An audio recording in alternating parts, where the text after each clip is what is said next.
Good morning everybody. Today what we're doing, we're presenting a range of European wines from small boutique producers that are looking for distribution in Australia and in some cases Asia Pacific. We're off to Italy, Chianti, and our good friend Priscilla has been doing some research on this wine. So Chianti Classico, it's from the Sangiovese grape, and this particular is quite nice, earthy, sour, cherries, flavors, quite intense.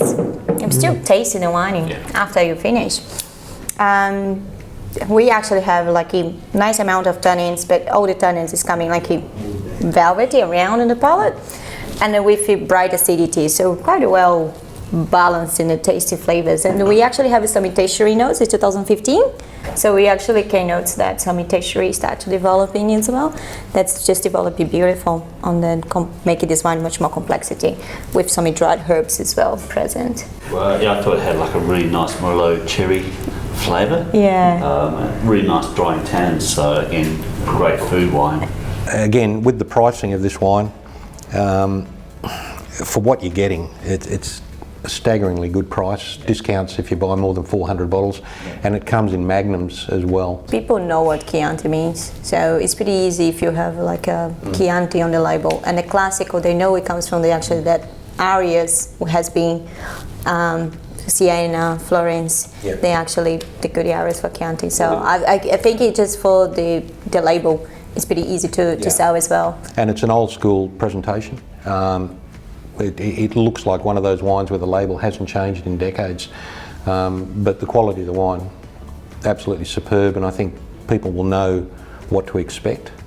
But this wine certainly over-delivers, and it's certainly got that spine, that backbone. Very, very tight for a wine that's that age. It absolutely needs food or double decanting if you're going to have it with as an aperitif or something like that. It's gorgeous wine, but boy, is that tight. That really, really needs to, I'd love to see that in 10 years' time. Yeah, from a marketing perspective, this is where we've got to encourage the restaurateurs to not be afraid to decant. Or for people who want to buy the wine, don't be afraid to ask for it to be decanted in a restaurant. It'll deliver.